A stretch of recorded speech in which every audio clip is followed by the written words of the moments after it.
என்னாச்சு, தூங்கலையா? என்ன இந்த நேரத்துல ஏதோ யோசிச்சுட்டு இருக்க? கொஞ்ச நாளாவே நீ சரியில்லை தாமரை. உன் முகமே அதை காட்டி கொடுத்துருது. என்னன்னு தெரியலங்க.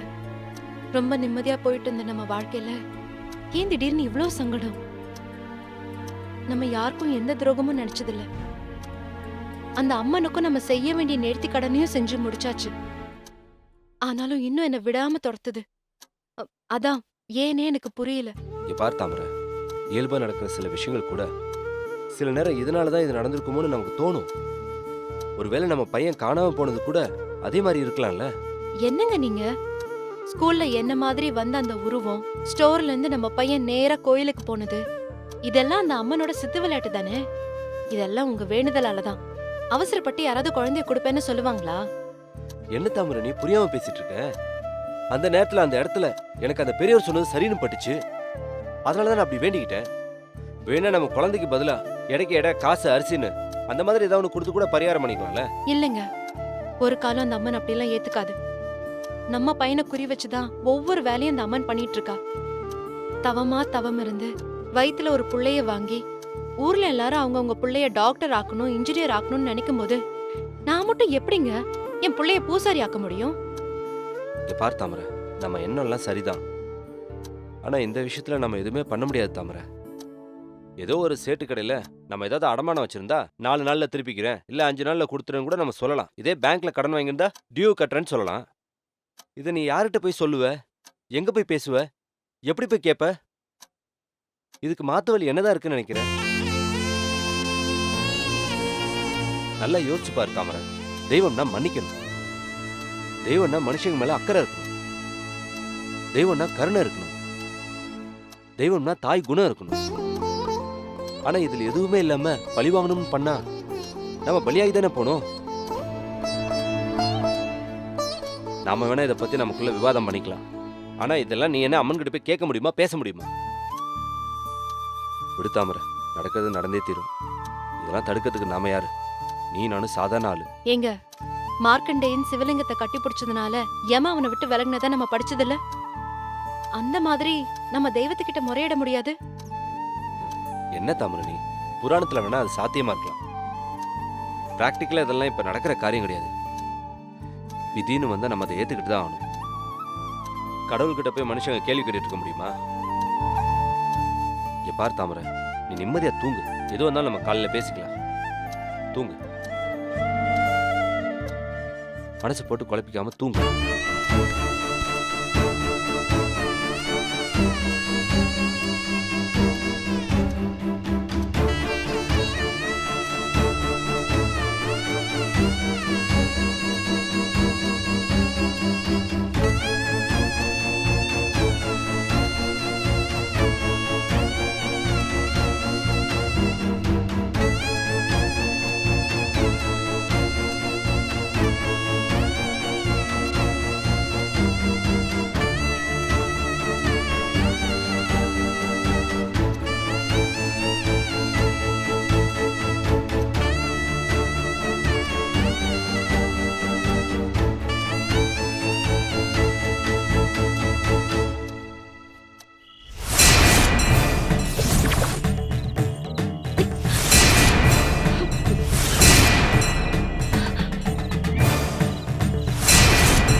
எங்க எங்க இருக்க நீ?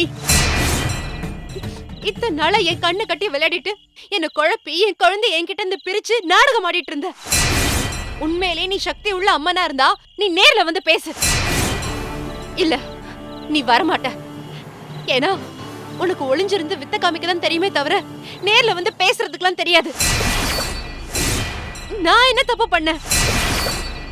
ஆமா, என் குழந்தை பிறக்கும் போது நான் வேண்டிக்கிட்டேன்.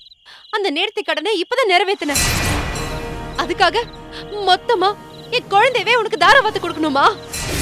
அது மட்டும் நடக்கவே நடக்காது. இன்னைக்கு 2ல 1 பாத்துலாம் தான் நான் கிளம்பி வந்திருக்கேன். எல்லாரும் சொல்ற மாதிரி நீ சக்தி உள்ள தெய்வம்னா என் கண்ணு முன்னாடி வந்து நின்னு எனக்கு பதில் சொல்லு. ஒருவேளை நீ கல்லுதான்னா அப்படியே இருந்துரு. இப்போ இந்த நிமிஷம் உன் கண்ணு முன்னாடி உன் சன்னிதானத்துல இருக்கிற சூளத்தால நான் குத்தி சாக போறேன். முத தடவையா அம்மன் ஒரு அப்பாவி தாயை கொலை பண்ண பழைய உன் மேல விழட்டும். இன்னைக்கு எங்க இருப்ப, நாளைக்கு இன்னொரு ஊருக்கு போயிடுவ. நான் கூப்பிட்டா வந்து பேசணும்னு உனக்கு என்ன அவசியம்? நீ வர மாட்ட. ஆனா ஒண்ணு, நாளைக்கு ஊரே பேசும் உன்னை பத்தி. ஒரு அம்மாவோட ரதத்துக்கு நீ பதில் சொல்லியே ஆகணும். உனக்கு குங்குமத்தால அர்ச்சனை பண்ணி பண்ணி எனக்கு சலிச்சு போச்சு. அதனால நான் இனிமே ரத்தத்தால உனக்கு அபிஷேகம் பண்றேன். அதுக்கப்புறம் என் குழந்தைய நீயே எடுத்துட்டு நிம்மதியாயிரு.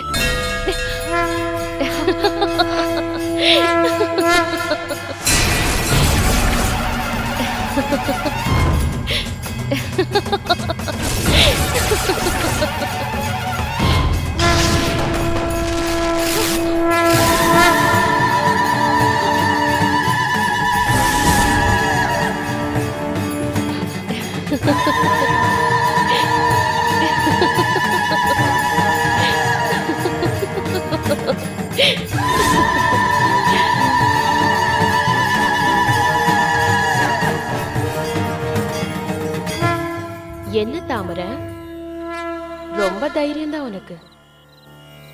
என்கிட்ட நேருக்கு நேரா போட்டி போட என் இடத்துக்கே கிளம்பி வந்துட்ட. நான் ஒன்னும் உன் இடத்துக்கு வந்து நடிச்சு ஏமாத்தல. நேர்மையா உன்கிட்ட நேருக்கு நேரா பேசதான் வந்திருக்கேன். என்ன பண்றது, எல்லாரும் நடிச்சு என்ன ஏமாத்துறாங்க. சும்பன் அசும்பன் அழிக்க அப்போ நிசம்பதனி அவதாரம் எடுத்த. செத்து போய் மயான சயனிய அவதாரம் எடுத்து பாடம் சொல்லி கொடுத்த. இப்ப எல்லாம் மாறி போயிடுச்சு. கஷ்டம் வரும்போது அம்மா தாயேன்னு அழறவங்க, அதே கஷ்டம் தீந்து போன உடனே அம்மனுக்கு கூழ் ஊத்தாம அவங்க மட்டும் மூக்கு முட்டை சாப்பிட்டு கூத்தடிக்கிறாங்க.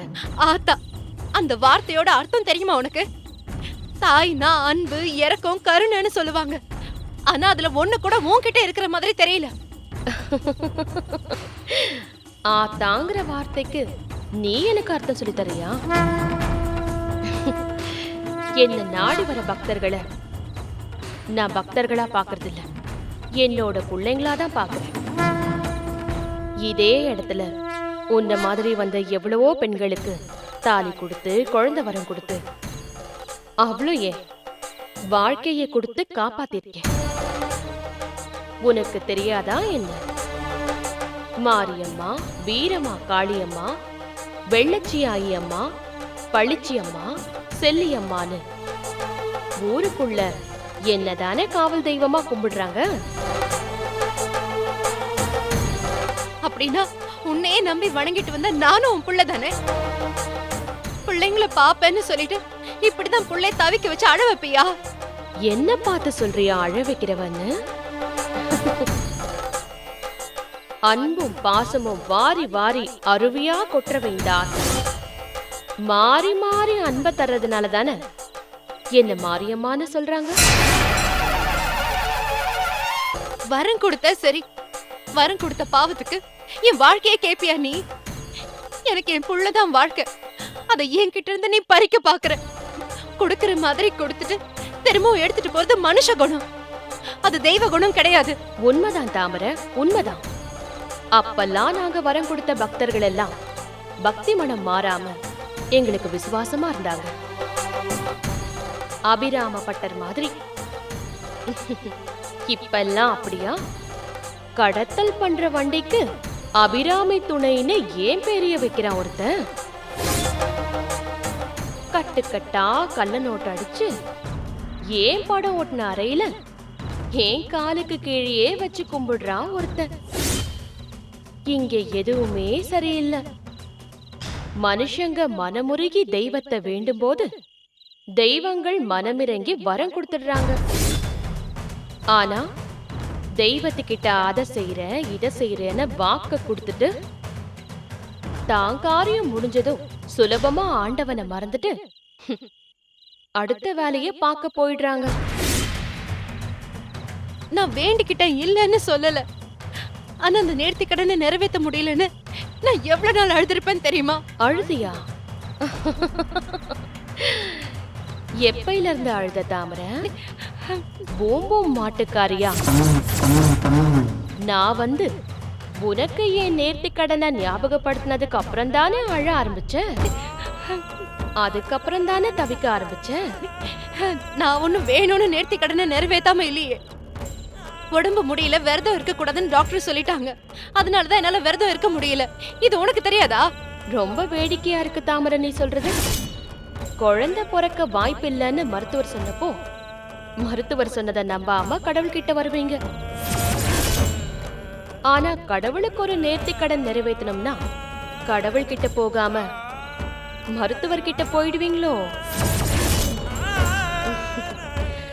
நியாயமும் தர்மமும் எல்லாருக்கும் ஒண்ணுதானே. தப்பு பண்றது மனுஷ இயல்பு தானே. மன்னிக்கிறது தானே தெய்வ குணம். மன்னிப்புங்கிற ஒரு விஷயம் இருக்கிறதுனால தானே இங்க தப்பு மேல தப்பு நடந்து பூமியில குத்தங்கள் அதிகமாயிட்டே இருக்கு. கொலை செஞ்சா என் சூளம் அவனை அங்கேயே குத்தி கொல்லணும். கொள்ளையடிச்சவன் கை அப்படியே பக்கவாதம் வந்து இழுத்து போகணும். காம இச்சைக்கு இணங்குறவன் காணாம போகணும். அடுத்தவன் வயித்துல அடிக்கிறவன் வயிற்று வலியால துடி துடிச்சு சாகணும். பழிக்கு பழி வாங்கறதுக்கு நீ என்ன அரக்கியா? சாமி தானே. ஒரு தப்புக்கு தண்டனை மட்டும் தீர்வாகாது, பரிகாரமும் பண்ணலாம்ல. பரிகாரமும் பண்ணலாம். ஆனா பரிகாரத்துல தானே இங்க தப்பே நடந்திருக்கு. அது மட்டும் இல்லாம தெரியாம பண்ற பாவத்துக்கு தான் பரிகாரம். தெரிஞ்சே பண்ற பாவத்துக்கு தண்டனை தான் சரியான முடிவா இருக்கும். நீயும் ஒரு தாய் தானே. உன் நெஞ்சில ஈரோ இறக்கம் எல்லாம் இருக்குன்னு நம்பி வந்தது தப்பா போச்சு. கடைசியில கல்லு மாதிரி தான் ஓ மனசுன்னு நீயே நிரூபிச்சிட்ட. தாமரை, அது ஏன் குழந்தை. அவன் என்கிட்ட இருக்க வேண்டியவன். உன் புருஷன் என்கிட்ட குடுக்கறேன்னு சொல்லிட்டான். பேசாம நீயே சந்தோஷமா என்கிட்ட கொடுத்துட்டு போயிடு. இல்ல இல்ல இல்ல, நான் என் குழந்தைய யார்கிட்டயும் கொடுக்க முடியாது. அவர் என்ன கேட்டா வேண்டிக்கிட்டாரு. தெரியாம அவர் ஏதோ சொன்னதுக்காக என்னால என் குழந்தைய விட்டு தர முடியாது. கணவனும் மனைவியும் ஒண்ணு, சிவனும் சக்தியும் ஒரே ரூபம். உமை ஒரு பாகனா எப்படி பெருமான் இருக்காரோ அதே மாதிரிதான் மானிடர்களும் இருக்கணும். உன் கணவனோட வாக்கா இருந்தா என்ன, உன்னோட வாக்கா இருந்தா என்ன, வாக்குவாதம் பண்ணாம நாக்குல கொடுத்த வாக்க நிறைவேத்த தாமரை. முடியாது. நான் உன்னை கெஞ்சி கேட்டுக்கிறேன், என் குழந்தைய என்கிட்டயே கொடுத்துரு. வேணும்னா என்ன எடுத்துக்கோ. அதெப்படி? தங்கத்துக்கு தங்கம் தானே ஈடு. வைரமும் வேண்டாம், தகரமும் வேண்டாம். எனக்கு என்னோட பொருள் தான் வேணும். நீ முடிவா என்னதான் சொல்ற? முடிவா? நான் என்ன முடிவு பண்றது? இனி ஓ முடிவுதான். அவசரத்துல வாக்கு கொடுத்துட்டு அவஸ்தைப்படுற. ஆனா நான் என்ன பண்றது? சரி, உன் முடிவை நீ சொல்லிட்ட, என் முடிவை நான் சொல்றேன் கேட்டுக்க.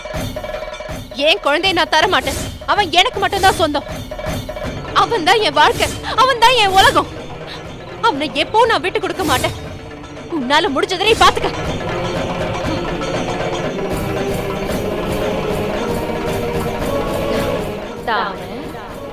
நீயே தயாராயிட்ட போது நான் என்ன சொல்றது?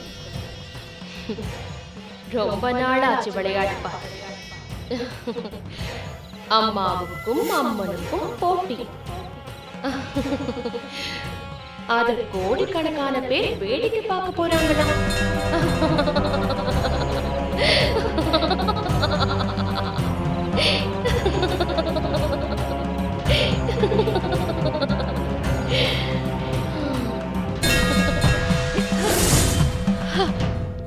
இது கனவுதானா? அம்மன் உண்மையிலே வந்து என்கிட்ட பேசின மாதிரி இருக்கே.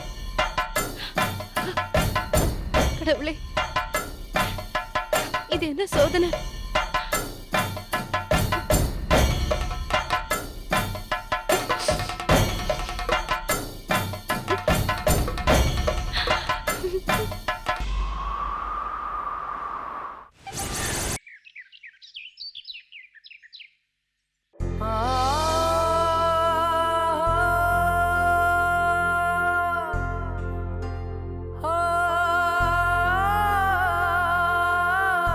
அகல்யா குட்டி ஸ்கூல் கிளம்பலாமா? ம்.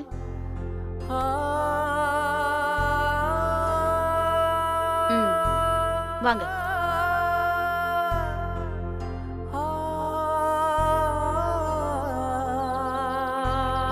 அம்மா ஆ இன்னைக்கு நான் ஸ்கூல்ல இருந்து சீக்கிரமா சரி. வந்துடுவேன். இன்னைக்கு நீ நான் அப்பா டோரா புஜ்ஜி பார்க்கலானே. ஆ ஆ, பார்க்கலாம் பார்க்கலாம். நீ வண்டியில அப்பாவை கெட்டியா புடிச்சிட்டு போகணும் என்ன? அம்மா ஆ நீயும் பின்னாடி உட்காந்துக்கிட்டா என்ன பத்திரமா புடிச்சுப்பல்ல. அகலியா, அம்மா வீட்டில் இருக்க வேலையெல்லாம் பார்க்க வேணாமா? நான் தான் கொண்டு போய் விடுறேன்னு சொல்கிறேன்ல. ஆ, அகல்யா நீ சமத்து பாப்பா இல்ல? அப்பா கூட ஸ்கூலுக்கு போவீங்களா? அம்மா எங்க போக போற? இங்க தானே இருக்க போற. நீ வேணா பாத்துக்கிட்டே இரு. இனிமே உன்னை ஸ்கூலுக்கு அழைச்சிட்டு போக சொல்லி அப்பாவே சொல்ல போறாரு. உன்ன மாதிரி அப்பாவும் என்ன பக்கத்திலேயே இருக்க சொல்லுவாரு. அவருக்கு என்ன பிடிக்கும் என்ன பிடிக்கும்னு இத்தனை நாளா யோசிச்சுக்கிட்டே இருந்தேன். இப்பதான் அவருக்கு என்ன பிடிக்கும்னு தெரிஞ்சுக்கிட்டேன். அகலியா, சரி சரி, ஸ்கூலுக்கு லேட் ஆச்சு, வா போகலாம்.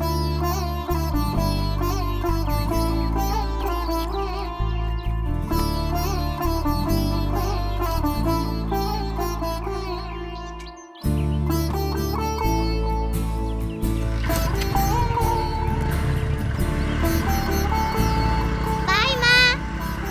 ஆ பை.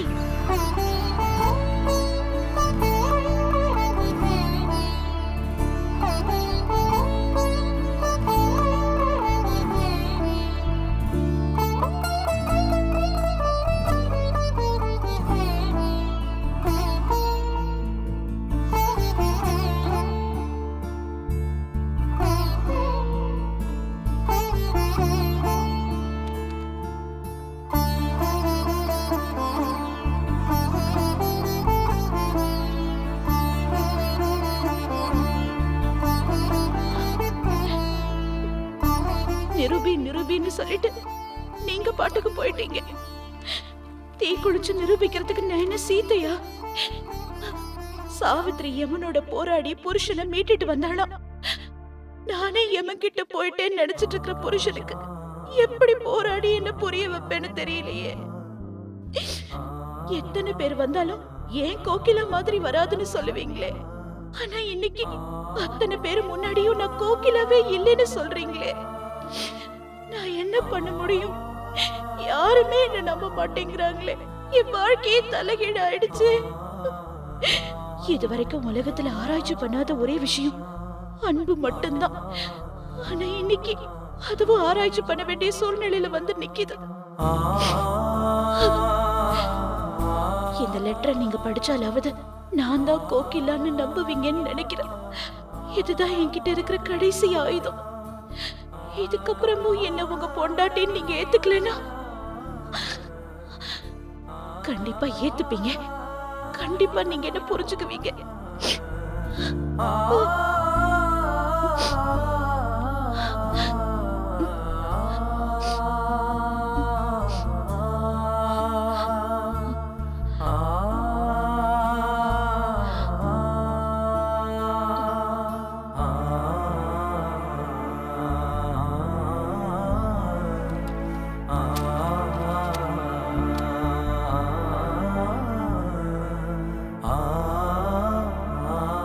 அவர் ஸ்கூல்ல இருந்து வந்ததும் இத கண்டிப்பா படிப்பாரு.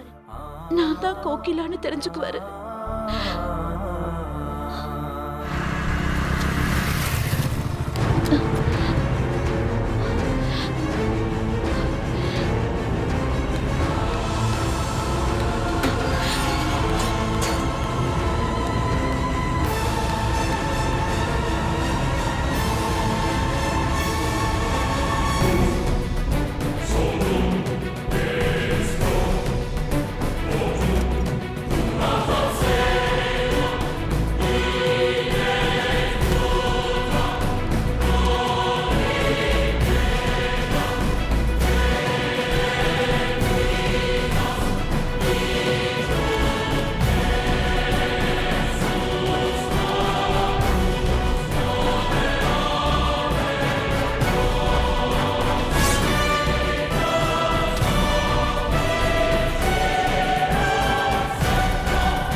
வாழ்க்கையில இனிமே உங்களுக்கு தெரியாம எந்த ரகசியமும் இருக்க கூடாதுன்னு நான் நினைச்சேன். கோகிலா, என் மேல நீ வச்சிருக்க நம்பிக்கை நினைக்கிறப்ப